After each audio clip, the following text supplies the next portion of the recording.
Beating Spurs is not for everyone, but it is for us and it is for Ipswich Town as well. This Sunday, Cherries travel to Portman Road for a 2 o'clock clash, and it's been the home of the Tractorboys for 140 years. It's a stadium steeped in history, and they used to have a quite decorated history as well. But look, they're in the Premier League again, and we're facing them in the top flight. We cannot wait. Welcome to the Big Match Preview. This is Back of the Net. My name's Sam Davis. My name's Tom Jordan. And at this part of the show, Ipswich Town fans, you may not know, but we always take a look at the last time we played you at your place. And Tom, that was all right. Shall I do the celebrate? No. Now then, can we pull a set piece out the bag? Little Matty's gone out there to take it, the far side.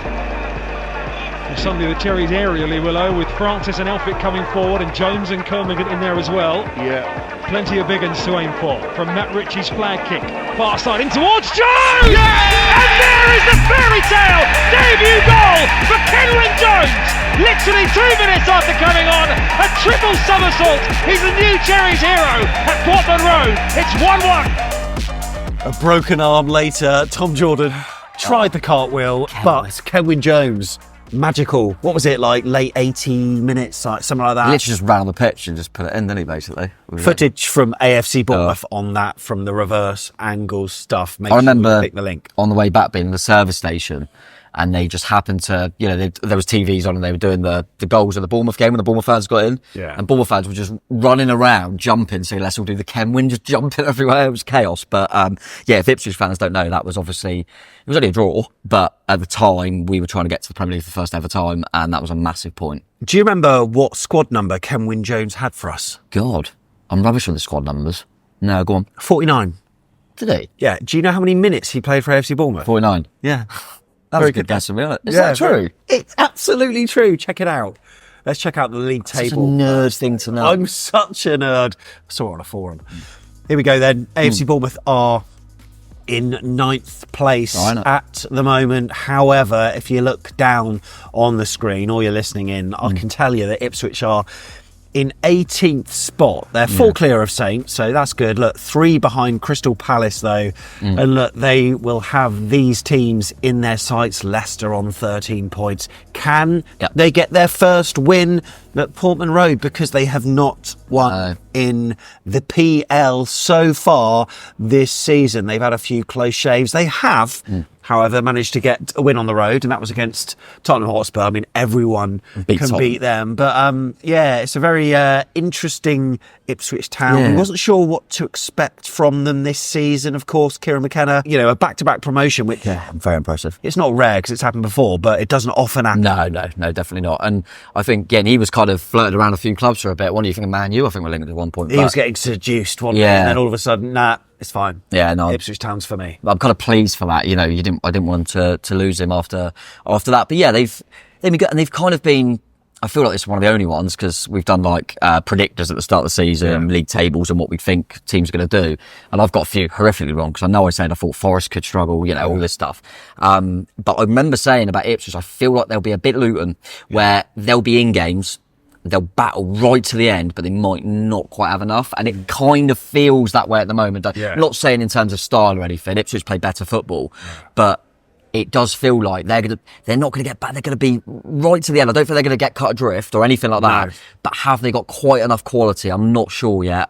There are certainly a few players in there that I really rate. But yeah, there's just, which is kind of to be expected. But I think they're going to be right in it till the end. I wouldn't write them off saying that for sure. Bournemouth have lost 2 of their last 3 Premier League meetings with promoted sides, as many as they had in their previous 15 such matches. So that doesn't bode particularly well, does it? But look, it's 22 years since the Tractorboys were last in the top flight. They achieved this, of course, by finishing second and 1 point behind Leicester City in the Championship last season. Kieran McKenna, he joined Ipswich in December 2021, and it's his first club as manager. And you know what? He's one of these managers that's kind of in the Eddie Howe mould, kind of young British talent. And he could go far, of course. I think he was on the coaching staff at Old Trafford for a bit as well, wasn't he? Yeah, that's right. Didn't he play for Man U? He might have done, yeah. I can't remember, but there's some links there for sure. And yeah, he's certainly doing well at the moment, and you know, fair play to him. And The only thing is he'll probably be looking at Rob Edwards, bless him, at the moment. He couldn't quite do it with Luton, another little link there, and now he's struggling. So I think, Kieran will know that, and he seems like the type of gaffer that's quite switched on. You don't see him going mad or getting in the media for that sort of thing. Seems a bit like Eddie. Seems like just goes about his work. So I do think he was helped this summer because I think they made some good little additions as well. Yeah, they did. And just to give you a little insight into mine and Tom's WhatsApp relationship, we got this little thing going with a number of other people that Tom's organised. Like, it's all about the championship, isn't it? And trying to predict certain things. And you said, who do you think is going to be the championship top scorer? And I said, Sammy Schmoddix. And then he went. And then he left. And now you're out. Yeah, so I'm out of that one. Yeah. But look, he was one of the acquisitions that they made, signing him for around 10 mil from Blackburn. Yeah. But a few players through the door, mate. Yeah, there was a few ones that I thought made sense. So they got Miric in from Burnley, but I think Ben Johnson, just like a free transfer from West Ham, but he can help to the squad. I didn't know much about Kajust, I want to say, Jens Kajust. They got him on loan, and he looks like he could be a decent player. He's actually ahead of Calvin Phillips, because Calvin Phillips, what's happened to that guy since City bought him? God, man. I hope he plays, because we watched him when he was on loan at West Ham, and he was terrible. Liam Delap as well, who scored against us once. For Man City. In the Carabao Cup, was it? Hutchinson, of course. Hutchinson, who they had on loan, they made permanent. He's a player. He's a player.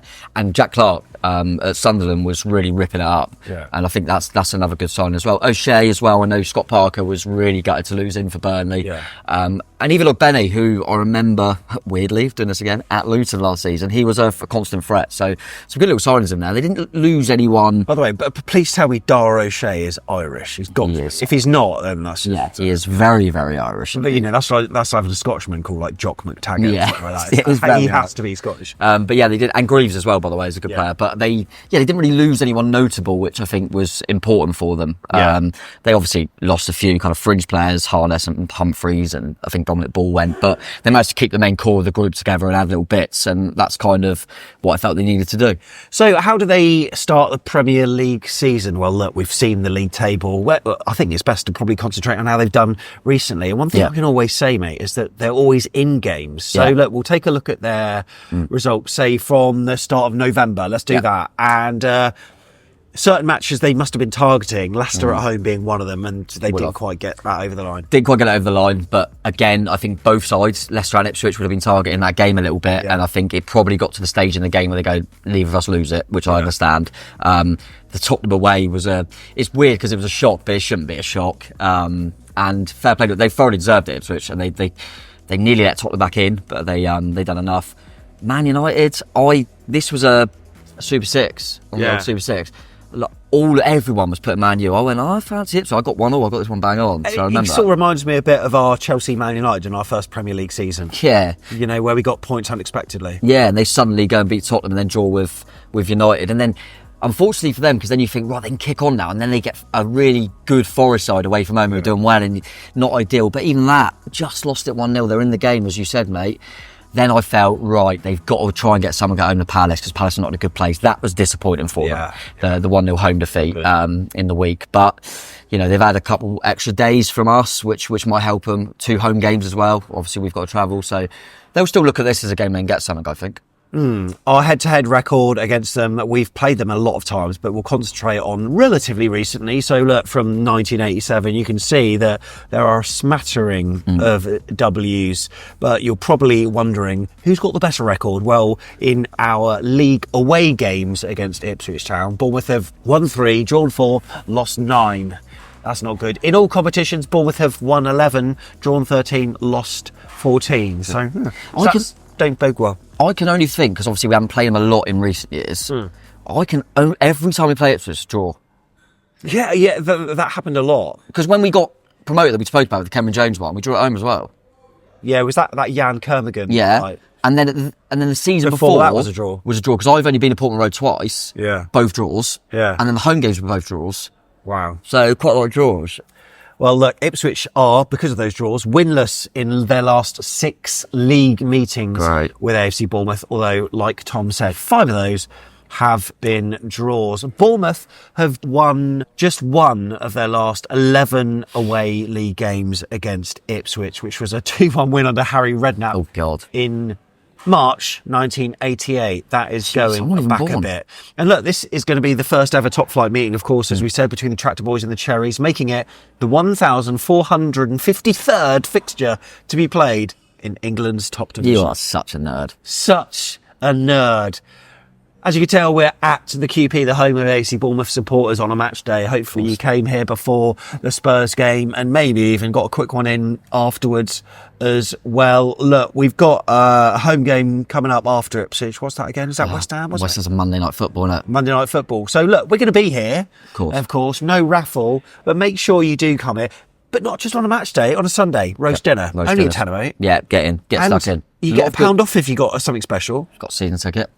Then you get a pound off. But yeah, there's a lot of good reviews lately on the roast dinner, so come and check it out. It is nice. But yeah, it's been really good in there lately. Before and after home games. I mean, apart from the Brighton one, I think an unbelievable record as well since we started recording it, by the way.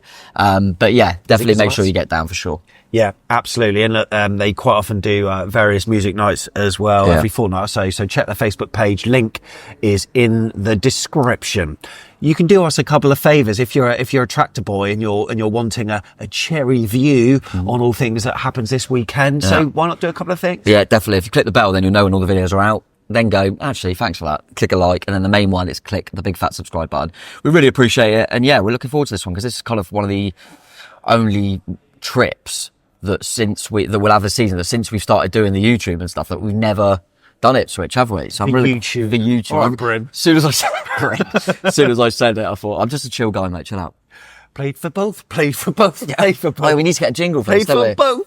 Yeah. We'll get one sorted. Right. God, I've this got could be some tough. initials. Oh, Or would you like me to just let you have free reign? What do you want to do? I'll give you initials. Okay, go on. I mean, because I know you can name a load. Here we go. Right. MH. Matt Holland. This is obvious. BP. Brett Pittman. DM.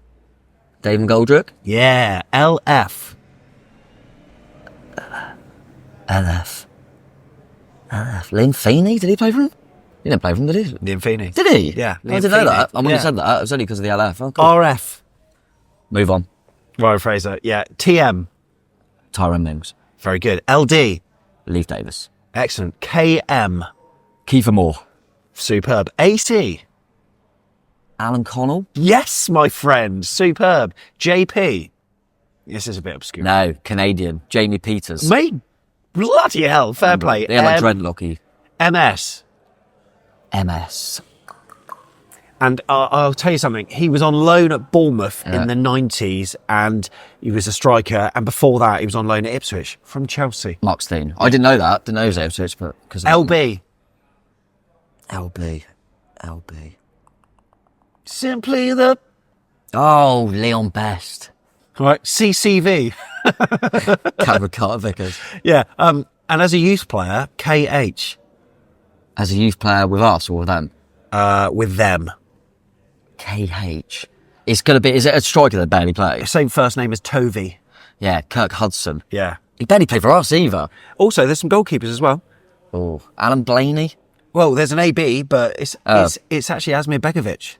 Oh, did he have a little spell there? Did he? Yeah, he did. Yeah. SH. Goalkeeper still. Yeah.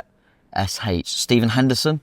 Very well done. What else we got? NC. This is a good one. He's a goalkeeper. Yeah. Nick Colgan. Yeah, and I've done this one before. AM. Andy Marshall. It's all right, I've said it for you. There you go. I didn't know Andy Marshall played for us. Yeah, that's our played for both. Right then, in terms of team news, what's going down? Ipswich, they've got a few injuries, mate. Yeah, What's happening? Swansea? Twanzebe, yeah. I remember when we were linked with him for a bit. Do you remember? We were linked with him for a bit. Don't worry. Yeah, Twanzebe. That's what we wanted to sing. I don't know what you say, Ipswich fans. But yeah, he looks like he's out. I think they've got a few out. Hurst is probably still out. Oh, Benny, I think, not sure on him. So it's difficult, as we've said before, this period. You don't know who's carrying little knocks and who can make it through. But they look like they're definitely out. And yeah, similarly, we know that we've got Scott out. Probably Sinistera still out. Araujo out. Marcos Senesi out. So when you say it like that, you think, oh God, there's some big players out for us. And as I say, as well, I come on to the predicted lineups, there might be a bit of rotation from sides just because of the busy schedule. Do you want to know who the referee? Schedule, what do you say? I just mixed it up then in my own head. I will. It's weird because if I'll schedule in an appointment, but then I'll have a look at the TV schedule. So yeah, I like that. Weird that. Yeah. Did you notice? This is so random, but I'm just going to say it. So I'm watching I'm a Celeb, obviously. Yeah. And Talisa got kicked out, whatever. She left. Oh, I didn't know that. And then she was getting kind of like overwhelmed by the messages. So she just put a message out saying, no, I'm just not really on social media at the moment. It's blah, blah, blah. And she went, I've even put messages in my archive. And it just and I realised that someone saying archive is a massive ick. Who says archive? Archive. That pissed me off. Anyway, move on. That is ridiculous. Anything but talk about the ref. Yeah.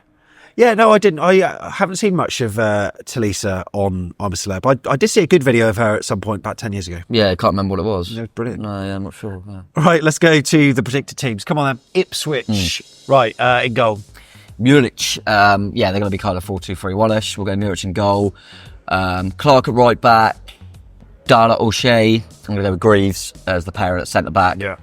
Obviously, Leif Davis would be good to see him back. Yeah. They will play left back, which could be a good little battle with Semenyo, I think. Going to continue with Morsey, the skipper, with Kajust. I don't think they'll play Calvin Phillips. Yeah. I'm going to put Murray Hutchison, who I'm a bit wary of. I think he's a really good player. Yeah. I'm going to put him over to the right side, keep Jack Clark on the left, and put Schmodix back into kind of that 10 role. Yeah. And then Liam Delap up front, who we've got to try and keep quiet as well, because he's a player for future. He will play for England, that boy. Okay, and as for AFC Bournemouth then, now there could be changes. I'm going to make a that few. are not, necessarily injury performance-based. related, because we got a schedule. Yeah, not injury related and not performance based either. So Will Dennis in goal. Kepa Arrizabalaga in goal. Yeah. Max Aarons at right back. Whoa! For his first start of the season. It's just I just think that Smithy was unbelievable. I just think he was doing it with Araujo, obviously, kind of rotating Smithy where he could, because he's one of our older players and he's played a lot of football. And he did make a little comment after the Tottenham game about himself being bloody exhausted. But that was a great interview on Prime. Yeah, it was. Superb. And I just think at some point you've got to rest certain players, and I think maybe they'll look at this one and say, go on, Max, have your opportunity. So I'm going to go Eric. And also, he's ex-Norwich, and they hate Norwich. It could be a nice little deal. That's what I'm doing. Yeah, of course. But yeah, maybe. I'll be fine if he's got to get a shout at some point. Zabani and Houghton, obviously, to continue at centre-half. Kirk has kind of got to get over it because we ain't got any other left-back. I'm going to put Lewis Cook back in, and again, Tyler Adams was unbelievable, but... Aarons could do left-back. He could, but for the amount of... Yeah, Smith is well old. But yeah, Cookie in the middle, just because the amount of games Tyler Adams has missed and then suddenly played back-to-back 90s, I think they've already planned. I think I said it before the Tottenham game, they'll play Cook in one and Adams in the other. So yeah, I'm going to bring Cookie back in with Christie. Semenyo, I think will continue. He had a break recently on the right. I'm actually going to bring Dango Watara in, and I'm going to move Tav inside. So I'm going to rest Clivert. Okay. Also, part of me's thinking if you're going to rest players, Clivert's a good one to rest because he's on the 4 yellows as well. Also, I didn't realise, we keep saying, obviously, Senesi don't matter now. We were saying Clivert, Senesi are on 4. Lewis Cook's now on 4, by the way. Right, okay. So they got to watch it. And Evan Nilsson. I've wore this, right, because I'm not going to tell anyone like who it is. You can't see that, Yeah, can you can't see from that. but I like it because it's red and black. Yeah. That's why, my brother got me it. It's a really, no one's going to know who it is. But what I will say is it's linked to Unal. But someone will screen grab that. They'll just do, because you can do this these days, just paste the image into Google and then it'll find it. Well, if you do that, you're a nerd. But I'm doing it for Unal because we said recently that there was a spell where I thought, is Dango going to make it? And we gave him a little bit of, come on, Dango. And then he was brilliant. Done it with Brooksy, we've done it with Adams, we've done it with loads of different players. Just think Unal needs it a little bit. Yeah. I think Unal needs it. And he might have to play soon, in my opinion, because Ever's not getting any breaks. But I'm going to stick with Ever for this one. But if Unal comes on, this is what I'm weighing it for him, mate. Happy days. Ipswich have kept just one clean sheet in their 14 Premier League games this season. However, having conceded 20 goals in their first 9 this term at 2.2 per game, they've now conceded just 5 in their last 5. So it is getting better. So how will it go? What's your prediction, mate? We've literally been saying all week, we'll beat Tottenham and lose to Ipswich. We've been saying it all week. But I can't say we're going to lose. I mean, this is the litmus test now. This is what will make or break us in terms of what we're trying to achieve. I feel like a broken record, but I constantly say I hate it when people look at the fixtures and go, well, we can win now. Because how many times have we proven it wrong this season already? I always say that. And also, why possession means all. A draw would be all right for you, Because I think I probably would have taken 4 out of this week. We've got 3, so I would take a point. I am kind of still in that place where I think away from home in the Premier League, any point is valuable. Yeah. I wouldn't take it now because I think we're capable of winning it, but obviously it depends on the context of the game. But if we come out of a point at Portman Road, I don't think that's the worst thing in the world. Especially if you look at the fact that we went to Leicester and lost, went to Brentford and lost. We've only beaten Everton and Wolves, but that's a good thing because they're with Ipswich in the table. So who knows? But I'm going to go that they're going to nick a goal 1-0 and we're not going to be able to break them down. And then Unal off the bench. I'm sticking with it. So I'm going to go 1-1 Unal. What are you going for? 2-1 Bournemouth. Happy days. Yeah, take that, Evan Brace. Oh, lovely. You heard it Lovely. here first. What are your predictions? Let us know in the comments. If you're going, why don't you leave an emoji with it as well? But thumbs up this video. It would truly help. Whether you've been listening or you've been watching, we truly appreciate it and we cannot wait to see you at Portman Road. Why don't you come on fan cabs? That'd be nice. Come on. See you outside the ground. About 4 o'clock. See you there. Lovely. Come on. Chill guy. How many times can I just keep doing chill guy? Chill guy. I want to get like some pockets there.